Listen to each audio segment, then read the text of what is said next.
ഇന്ന് മാർച്ച് 8 ശനിയാഴ്ച. നമുക്ക് പ്രാർത്ഥിക്കാം. അമ്മേ പരിശുദ്ധമ്മേ, അമ്മേ പരിശുദ്ധമ്മേ, ദൈവമാതാവേ, കൃപാസനത്തിലൂടെ ഞങ്ങൾക്കും ഞങ്ങളുടെ ദേശത്തിനും അമ്മ മധ്യസ്ഥം തേടി എല്ലാ അനുഗ്രഹങ്ങൾക്കും കൃപകൾക്കും ഞങ്ങളിപ്പോൾ ഹൃദയം നിറഞ്ഞ നന്ദി പറയുന്നു. അമ്മേ പരിശുദ്ധമ്മേ, ദൈവമാതാവേ, 2004 ഡിസംബർ 7 ഉച്ചകഴിഞ്ഞ് 2:30 കൃപാസനത്തിൽ സംഭവിച്ച അമ്മയുടെ പ്രത്യക്ഷപ്പെടലിനെ കുറിച്ച് തിരുസഭയ്ക്ക് സമർപ്പിച്ചിരിക്കുന്ന പഠനരേഖകളുടെ സഭാത്മകമായ പഠനം ആരംഭിക്കുവാൻ ഞങ്ങൾ താഴ്മയോടെ പ്രാർത്ഥിക്കുന്നു. അമ്മേ പരിശുദ്ധമ്മേ, ഭൂസ്വർലോകങ്ങളുടെ രാജ്ഞിയായ അങ്ങേക്ക് ഭൗമസംരക്ഷണത്തിനായി പ്രപഞ്ചപ്രകൃതിയെ തന്നെ തിരുസഭ പ്രതിഷ്ഠിക്കുവാൻ ഈ പ്രത്യക്ഷീകരണം വഴി ഇടയാക്കണമേ. പരിശുദ്ധമ്മേ, ജപമാല മാതാവേ, സകല കൃപാസനം പ്രാർത്ഥനയോടും ചേർത്ത് ഞങ്ങളിപ്പോൾ പ്രാർത്ഥിക്കുന്ന ഈ കുടുംബത്തിന്റെ പ്രത്യേക നിയോഗം.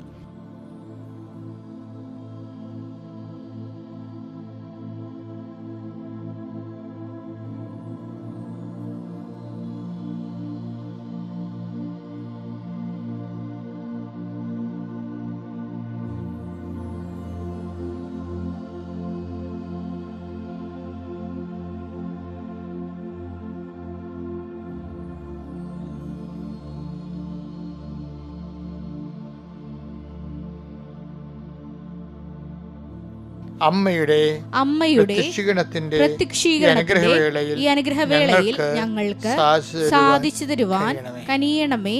അമ്മയുടെ പ്രത്യക്ഷീകരണത്തിന്റെ ഈ അനുഗ്രഹവേളയിൽ ഞങ്ങൾക്ക് സാധിച്ചു തരുവാൻ കനിയണമേ. ആമേൻ. വിശ്വാസ പ്രമാണം. സർവശക്തനായ പിതാവും ആകാശത്തിന്റെയും ഭൂമിയുടെയും സൃഷ്ടാവുമായ ദൈവത്തിൽ ഞാൻ വിശ്വസിക്കുന്നു. അവിടുത്തെ ഏകപുത്രനും ഞങ്ങളുടെ കർത്താവുമായ ഈശോ മിശിഹായിലും ഞാൻ വിശ്വസിക്കുന്നു.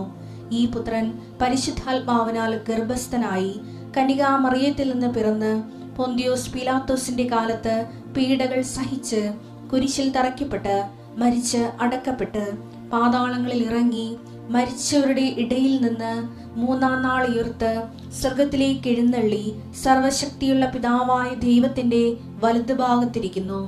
അവിടെ നിന്ന് ജീവിക്കുന്നവരെയും മരിച്ചവരെയും വിധിക്കുവാൻ വരുമെന്നും ഞാൻ വിശ്വസിക്കുന്നു. പരിശുദ്ധാത്മാവിലും ഞാൻ വിശ്വസിക്കുന്നു.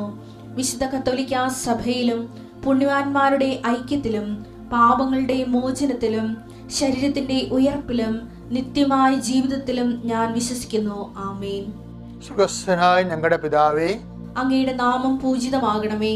അങ്ങയുടെ രാജ്യം വരണമേ. അങ്ങയുടെ തിരുമനസ് സ്വർഗത്തിലെ പോലെ ഭൂമിയിലും ആകണമേ. അന്നു വേണ്ടുന്ന ആഹാരം ഇന്ന് ഞങ്ങൾക്ക് തരണമേ. ഞങ്ങളോട് തെറ്റ് ചെയ്യുന്നവരോട് ഞങ്ങൾ ക്ഷമിക്കുന്നത് പോലെ ഞങ്ങളുടെ തെറ്റുകൾ ഞങ്ങളോടും ക്ഷമിക്കണമേ. ഞങ്ങളെ പ്രലോഭനത്തിൽ ഉൾപ്പെടുത്തരുതേ, തിന്മയിൽ ഞങ്ങൾ രക്ഷിക്കണമേ. ആമേൻ. നന്മ നിറഞ്ഞ മറിയമേ, സ്വസ്തി. കർത്താവ് അങ്ങയുടെ കൂടെ സ്ത്രീകളിൽ അങ്ങ് അനുഗ്രഹിക്കപ്പെട്ടവളാകുന്നു. അങ്ങയുടെ ഉദരത്തിൻ ഫലമായി ഈശോ അനുഗ്രഹിക്കപ്പെട്ടവനാകുന്നു. പരിശുദ്ധ മറിയമേ, തമ്പുരാന്റെ അമ്മേ, പാപികളായ ഞങ്ങൾക്ക് വേണ്ടി ഇപ്പോഴും ഞങ്ങളുടെ മരണസമയത്തും തമ്പുരാനോട് അപേക്ഷിക്കണമേ. ആമേൻ. എൻ്റെ പ്രിയപ്പെട്ടവരെ, അനുദിന അനുഗ്രഹ പ്രാർത്ഥനയിലേക്ക് വരാം. ഇന്നത്തെ നമ്മുടെ യാത്രകൾ, നമ്മുടെ ഉദ്യമങ്ങൾ, നമ്മൾ കടന്നു പോകുന്ന വഴികൾ, നമ്മൾ ചെന്ന് കയറുന്ന തൊഴിലിടങ്ങൾ, നമ്മൾ ചെയ്യുന്ന ജോലികൾ, നമ്മൾക്ക് കുടിശ്ശികയായി തീർക്കാനുള്ള ബാധ്യതയായിട്ടുള്ള വിഷയങ്ങൾ, നമുക്ക് കണ്ടുമുട്ടുന്ന വ്യക്തികൾ, അവരോട് സംസാരിക്കേണ്ട കാര്യങ്ങൾ, എടുക്കേണ്ട തീരുമാനങ്ങൾ, നടപ്പിലാക്കേണ്ട കാര്യങ്ങൾ, ഇന്ന് കൈവരിക്കേണ്ട വളർച്ച, ചില നിർണായകമായ നിമിഷങ്ങളും കൂടിയാലോചനയും കൂടിക്കാഴ്ചകളും ഉണ്ടെങ്കിൽ അത് എല്ലാം സമർപ്പിച്ചുകൊണ്ട് പ്രാർത്ഥിക്കാൻ പറ്റിയ ഏറ്റവും സുവർണമായ ഒരു അവസരമാണിത്. കർത്താവിൻ്റെ കൂടെ ഈ ദിവസം തുടങ്ങാൻ കഴിയുന്നു. അമ്മയുടെ മധ്യസ്ഥതയിൽ ആരംഭിക്കുന്ന ഒരു ദിവസമാണിത്. കർത്താവെ, ഞങ്ങൾക്ക് ഈ അവസരം തന്നതിന് നന്ദി പറയുന്നു. കർത്താവ്, അങ്ങയുടെ മക്കൾ ഇന്ന് കടന്നു പോകുന്ന ഓരോ വിഷയങ്ങളെ കുറിച്ച് പ്രാർത്ഥിക്കുന്നു. കർത്താവിൻ്റെ കരുണ മക്കളുടെ മേൽ ആവശ്യിക്കണം പ്രാർത്ഥിക്കുന്നു. പരീക്ഷയ്ക്ക് വേണ്ടി ഒരുങ്ങി പഠിച്ചുകൊണ്ടിരിക്കുന്ന കുഞ്ഞുങ്ങളുടെ പഠനങ്ങളെ സമയം വൃഥാവിൽ ചെലവഴിക്കാതെ നന്നായി പഠിക്കുവാനും പഠിക്കുന്ന മനസ്സിൽ പതിഞ്ഞു നിൽക്കുവാനും മനസ്സിൽ പതിഞ്ഞു നിൽക്കുന്നത് പരീക്ഷയെ പരിപാലിക്കുവാനും കർത്താവെ, കുഞ്ഞുങ്ങൾക്ക് വരാൻ പോകുന്ന ചോദ്യങ്ങൾ, പരീക്ഷാ പേപ്പറുള്ള ചോദ്യങ്ങൾ എന്താണെന്ന് ഞങ്ങൾക്കറിയാം. അതനുസരിച്ച് അവസാന നിമിഷം സെലക്റ്റീവായിട്ട് പഠിക്കാനുള്ള അവരുടെ തിരഞ്ഞെടുപ്പിൻ്റെ അനുഗ്രഹങ്ങൾ, വിഷയം പഠിക്കാനുള്ള വിഷയം തിരഞ്ഞെടുക്കാനുള്ള പ്രത്യേക അനുഗ്രഹങ്ങൾ അങ്ങനെ മക്കൾക്ക് നൽകണമേ എന്ന് പ്രാർത്ഥിക്കുന്നു. കോൺഫിഡൻസോടുകൂടി ഭയങ്കര ആത്മവിശ്വാസത്തോടുകൂടി പരീക്ഷ എഴുതാൻ അവർ സഹായിക്കണം പ്രാർത്ഥിക്കുന്നു. വീടില്ലാത്തവർ, ജോലി ഇല്ലാത്തവർ, വിസ നഷ്ടപ്പെട്ടവർ, വിസ അന്വേഷിക്കുന്നവർ, സർട്ടിഫിക്കറ്റ് വിദ്യകളുടേത്, രേഖാമൂലമുള്ള തടസ്സങ്ങൾ, തൊഴിലിൻ്റെ തടസ്സങ്ങൾ, രജിസ്ട്രേഷൻ തടസ്സങ്ങൾ, ഉടമ്പടിയുടെ തടസ്സങ്ങൾ, അതുപോലെ തന്നെ രേഖാമൂലമായ ഗവൺമെൻറ്റുമായിട്ടുള്ള രേഖാമൂലമുള്ള തടസ്സങ്ങൾ, അതെല്ലാം സമർപ്പിച്ച് പ്രാർത്ഥിക്കുന്നു. കർത്താവേ വീടിന് നമ്പർ കിട്ടാത്തവരെ, വീടും പഞ്ചായത്തും തമ്മിൽ നമ്പറിൻ്റെ പേരിൽ പല പല ഇഷ്യൂസ് നിലനിൽക്കുന്നവർ, അവരെല്ലാം സമർപ്പിച്ച് പ്രാർത്ഥിക്കുന്നു. ദൈവത്തിൻ്റെ കരുണ അവരുടെ കഴിവിനേക്കാളുപരി നമ്മളെ വളർച്ചയെ, നമ്മുടെ സമാധാനത്തെ പാരവെക്കുന്ന, തുരങ്കം വെക്കുന്ന നാരകീയ ശക്തികൾ യേശുവിൻ്റെ നാമത്തിൽ നിഹനിക്കപ്പെട്ടെന്ന് കൽപ്പിക്കുന്നു. എൻ്റെ കർത്താവിൻ്റെ ഉന്നതമായ നാമത്തിൽ, സഭയുടെ അധികാരത്തിൽ, കുരിശിൻ്റെ അടയാളത്തിൽ നിങ്ങളുടെ രോഗങ്ങൾ, രോഗപീഠകൾ, വേദനകൾ, ഒരു പല്ലുവേദനയാണെങ്കിൽ ഒരു ദിവസം മുഴുവൻ കളയും മനുഷ്യൻ്റെ. അവന് പിന്നെ ഭക്ഷണം കഴിക്കാനും തോന്നത്തില്ല, സംസാരിക്കാനും തോന്നത്തില്ല, വെറുതെ അടുക്കി റിപ്പോർട്ടിങ്ങനെ കാണാം. ഓരോരോ വേദനയാൽ ചിലർക്ക് ബ്ലീഡിങ് വന്നാൽ തീരത്തില്ല, ചിലർക്ക് ഭയങ്കര വയറുവേദനയായിരിക്കും, ചിലർക്ക് ഭയങ്കര നടുവേദനയായിരിക്കും.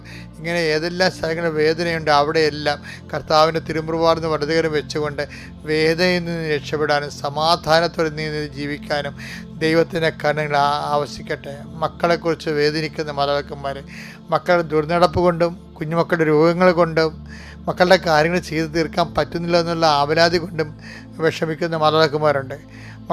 മക്കൾക്ക് വേണ്ട വിധം നല്ല ഭക്ഷണമോ വേണ്ട കാര്യങ്ങൾ ക്രമീകരിക്കാൻ പറ്റാതെ കിടപ്പിലായിപ്പോയ മാതാപിതാക്കന്മാരുണ്ട്. അവർ വിഷമിക്കുന്നുണ്ട്. അവരെല്ലാം ഓർത്ത് പ്രാർത്ഥിക്കുന്നു. അവരെല്ലാം കിടക്കുന്ന എത്രയും വേഗം ആലസ്യം രോഗം വിട്ടുണർന്ന് അവർ നല്ല ചൈതന്യത്തോടെ കർത്താവിൻ്റെ വേല ചെയ്യാൻ വേണ്ടി അവർ അനുഗ്രഹിക്കണമെന്ന് പ്രാർത്ഥിക്കുന്നു. എൻ്റെ കർത്താവിൻ്റെ ഉന്നതമായ നാമത്തെ തൊഴിൽ സംബന്ധമായ കാര്യങ്ങൾക്ക് വീട്ടിൽ നിന്ന് സഞ്ചരിച്ചു പോകുന്നവരെ അനുഗ്രഹിക്കണമേ. പരീക്ഷയ്ക്ക് വീട്ടിൽ നിന്ന് സഞ്ചരിച്ചു പോകുന്നവരെ അനുഗ്രഹിക്കണമേ. അവരുപയോഗിക്കുന്ന വാഹനങ്ങളെ ആശീർവദിക്കണമേ. വീട്ടിൽ തിരിച്ചെത്തുന്നവരെ കർത്താവിൻ്റെ കാരുണ്യം ഉണ്ടാകട്ടെ. നിൻ്റെ ജോലി, നിൻ്റെ ജീവിത മാർഗങ്ങൾ തടസ്സപ്പെട്ടിരിക്കുന്നവരെ, നിൻ്റെ ജീവിതം നിനക്ക് കടങ്ങൾ തരാൻ നീ കൊടുത്ത കാശ് തിരിച്ചു കിട്ടാൻ വേണ്ടി പ്രാർത്ഥിക്കുന്നവരുണ്ട്. അവരുടെ മേലെല്ലാം കർത്താവ് നിനക്ക് തരാനുള്ള ആൾക്കാർക്ക് തരാനുള്ള മനസ്സും തരാനുള്ള നിവൃത്തിയും ഉണ്ടാകാൻ വേണ്ടി പ്രാർത്ഥിക്കുന്നു. എൻ്റെ കർത്താവിൻ്റെ ഉന്നതമായ നാമത്തിൽ, സഭയുടെ അധികാരത്തിൽ, കുരിശടയാളത്തിൽ പ്രാർത്ഥനയ്ക്ക് സാക്ഷ്യം ഉണ്ടാകാൻ വേണ്ടി പ്രാർത്ഥിക്കുന്നു. നമ്മൾ വീണ്ടും വായിക്കുന്നത് നിയമാവർത്തനം തന്നെയാണ്. നിയമാവർത്തനം 8-ാം അധ്യായം 3 മുതലുള്ള തിരുവചനങ്ങൾ. നോൻപാട് സബ്ജക്റ്റ് കേടാ, നോൻപാടെന്ന് ഓർക്കാൻ വേണ്ടിയാ.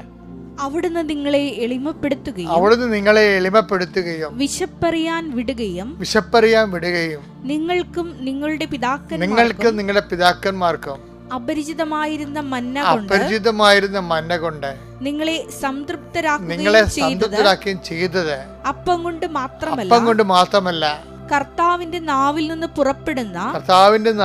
പുറപ്പെടുന്ന ഓരോ വാക്കുകൊണ്ടുമാണ് മനുഷ്യൻ ജീവിക്കുന്നതെന്ന് നിങ്ങൾക്ക് മനസ്സിലാക്കി തരാൻ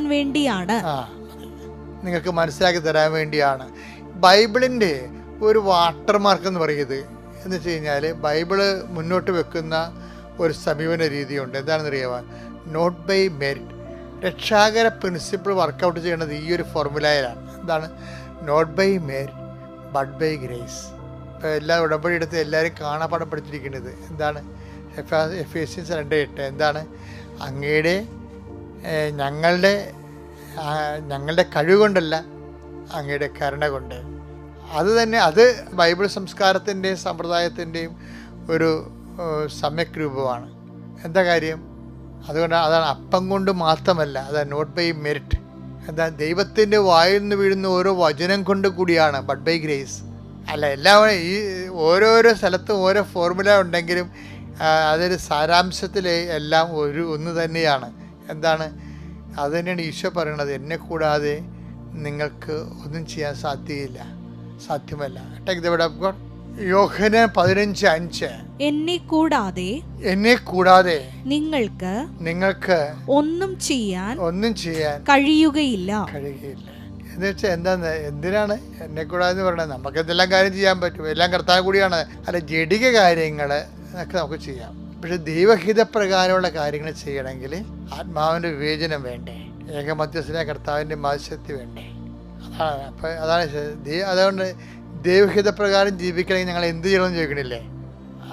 എന്താണ്? അതായത് അവനെ അയച്ചവനിൽ വിശ്വസിക്കണം. അതാണ് യോഹന്നാൻ 6:28-29. അപ്പോൾ അവർ ചോദിച്ചു, ദൈവഹിതമനുസരിച്ച് പ്രവർത്തിക്കുന്നവരാകാൻ ഞങ്ങൾ എന്ത് ചെയ്യണം? യേശു മറുപടി പറഞ്ഞു, ഇതാണ് ദൈവഹിതമനുസരിച്ചുള്ള പ്രവൃത്തി. അവിടുന്ന് അയച്ചവനിൽ വിശ്വസിക്കുക. അപ്പൊ എന്നെ കൂടാതെ നിനക്കൊന്നും ചെയ്യാൻ പറ്റത്തില്ലെന്ന് പറഞ്ഞു കഴിഞ്ഞാല് ദൈവഹിത പ്രകാരം ചെയ്യണമെന്നുണ്ടെങ്കിൽ അവനിൽ അയച്ചവൻ വിശ്വസിച്ചുകൊണ്ട് അവൻ്റെ അവൻ്റെ സഹായത്തോടെ നമുക്ക് ചെയ്യാൻ പറ്റത്തുള്ളൂ. അതുകൊണ്ട് തന്നെയാണ് ഈ മനുഷ്യൻ അപ്പം കൊണ്ട് മാത്രമല്ല, വെച്ചാൽ അപ്പം എന്ന് പറയുമ്പോൾ മെരിറ്റാണ് എൻ്റെ ഇത് വരേണ്ടത്. അവനവൻ്റെ കഴിവ് കൊണ്ടും ദൈവത്തെ മാറ്റി നിർത്തിയാലും മനുഷ്യന്മാർ എന്തെല്ലാം കാര്യങ്ങൾ ചെയ്യുന്നുണ്ട്. അതിനെല്ലാം ബൈബിൾ ബ്രെഡ് എന്നുള്ളൊരു വാക്കാണ് ഉപയോഗിക്കുന്നത്. അപ്പോൾ മനുഷ്യൻ ജീവിക്കണം എന്ന് പറയുമ്പോൾ ബ്രെഡ് കൊണ്ട് ജീവിക്കാൻ പറ്റും, ചാകണ വരെ ജീവിക്കാൻ പറ്റും. പക്ഷെ ബൈബിൾ അങ്ങനെയല്ല. ജീവിക്കുക എന്ന് വെച്ചാൽ ബൈബിളിനെ സംബന്ധിച്ചിടത്തോളം എന്താണ്? നിത്യം നിലനിൽക്കുക എന്നാണ് പറയുന്നത്. നിത്യം നിലനിൽക്കുക, നിത്യത വരെ ജീവിക്കുക. അപ്പം നിത്യത വരെ ജീവിക്കുന്നതിന് എന്ത് ചെയ്യണം? അത് അപ്പം കൊണ്ട് മാത്രമല്ല, എന്ത് ചെയ്യണം? ദൈവത്തിൻ്റെ വായിന്ന് വരുന്ന ഓരോ വചനം കൊണ്ട്. അപ്പം നോൻപിൻ്റെ ഉദ്ദേശം എന്താണ്? നിത്യതയെക്കുറിച്ച് നമ്മൾ അനുസ്മരിപ്പിക്കുകയും, അപ്പോൾ നിത്യതയെ അനുസ്മരിപ്പിക്കുന്നത് നോൻപിൻ്റെ പഴയകാല ട്രഡീഷൻസാണ്. ഈ ദേവാസ്ത വെളി എന്നും പറഞ്ഞൊരു പ്രാർത്ഥനാ രൂപം കടലോര സമൂഹത്തിൽ നിലനിൽക്കുന്നുണ്ട്. കടലോര സമൂഹത്തിലല്ല, പടിഞ്ഞാറൻ തീരത്തുള്ള എല്ലാ സമൂഹങ്ങളിലും ക്രിസ്ത്യൻ സമൂഹങ്ങളിലും ദേവാസ്തയുണ്ട്. അപ്പം കഴിഞ്ഞ ദിവസങ്ങളിൽ ഞാൻ അവരെല്ലാവരും വിളിച്ചു കൂട്ടിയായിരുന്നു. ഇവിടെ കേരളത്തിലുള്ള എല്ലാ ദേവാസ്വക്കാരും വിളിച്ചു കൂട്ടി. അവർക്ക് കുരിശുമാലയെ കൊടുത്ത് രാത്രി സ്കോഡ് വർക്ക് അവരെന്ന് വെച്ചാൽ ഫ്രാൻസിസ് സീവറിൻ്റെ ഇഗ്നേഷ്യസ് ലയോളായുടെ ഒരു മെഡിറ്റേഷൻ ഉണ്ട്. ലയോളായുടെ മെഡിറ്റേഷൻ ഇഗ്നേഷ്യൻ മെഡിറ്റേഡ് നമ്മൾ പറയത്തില്ലേ. അപ്പോൾ ഒന്നാമത് മരണം എന്നൊക്കെ പറഞ്ഞിട്ടുണ്ട്. ഇഗ്നേഷ്യൻ മെത്തേഡ് തന്നെയാണ്. ഈ ആദ്യം മരണത്തെക്കുറിച്ച് ചിന്തിക്കുന്നു, പിന്നീട് മരണം കഴിഞ്ഞിട്ട് പിന്നെ വിധി, പിന്നെ സ്വർഗം, പിന്നെ നരകം. ഇങ്ങനെ ഉള്ള ഇഗ്നേഷ്യൻ ധ്യാന രീതികളാണ് പ്രമേയവൽക്കരിച്ചിട്ടുണ്ട് ദേവാസ്തകളിലുള്ളത്. അതാണ് ഫ്രാൻസിസ് സേവർ ഇവിടെ തുടങ്ങിയത്. രാത്രി ദിനം അതിൽ പറയുന്നുണ്ട്, ഒന്നാമത് മരണമെന്ന് സൂര്യത്തെ ഇങ്ങനെ ഈ ക്ഷമാപ്രയറില്ലേ, ഹീറോ ഇസ്രയേൽ എന്ന് പറഞ്ഞ് യഹൂദൻ്റെ പ്രാർത്ഥനയുടെ ആ ഒരു ക്രൈസ്തവ രൂപമാണ് ദേവാസ്ത വിളി. അതിനെക്കുറിച്ച് ഇപ്പം അദ്ദേഹം കേട്ടാൽ മതി. പക്ഷെ അവിടെയെല്ലാം ഈ ആയുസിൻ്റെ ക്ഷേതയെക്കുറിച്ച് പറയുന്നുണ്ട്. ആകയാൽ ഉപവിയാകപ്പെട്ടവരെ, സ്നേഹിതരെ, നാളെ നമ്മുടെ ജീവിതം ക്ഷണികമാണെന്ന് വെച്ചാൽ എൻ്റെ അർത്ഥം എന്താണ്? മിശിഹാ തമ്പുരാൻ്റെ കൂടെ നിത്യതയോട് ജീവിക്കേണ്ടവരാണ് നമ്മളെന്ന്. അതാണ് ദേവാസ്തവിളിയുടെ പ്രമേയം എന്ന് പറയണത്. അപ്പം അതിനെന്ത് ചെയ്യണം? അതിന് അപ്പം കൊണ്ട് മാത്രം ജീവിച്ചാൽ പറ്റത്തില്ല. അപ്പം ഇതെങ്ങനെ ജീവിക്കണം? ദൈവത്തിൻ്റെ വായിന്ന് വരുന്ന ഓരോ വചനം കൊണ്ടാണ്. അപ്പം ഈ പ്രാവശ്യം വചനത്തിൽ മനുഷ്യൻ വളർന്നു വരുന്ന, അതുകൊണ്ട് നോൻപ് കാലത്ത് മുഴുവൻ ധ്യാനങ്ങൾ വെച്ചിരിക്കണില്ല എല്ലായിടത്തും. അപ്പം നിങ്ങളതിൽ പങ്കെടുക്കുകയും അതുപോലെ തന്നെ നിത്യതയ്ക്ക് വേണ്ടിയുള്ള ആത്മാവിനെ വിശുദ്ധീകരിക്കുകയും ശക്തീകരിക്കുകയും ചെയ്യാൻ കർത്താവ് നിങ്ങളെ ഒരുക്കട്ടെ എന്ന് ഞാൻ പ്രത്യേകിച്ച് ആത്മാർത്ഥമായിട്ട് പ്രാർത്ഥിക്കുന്നു.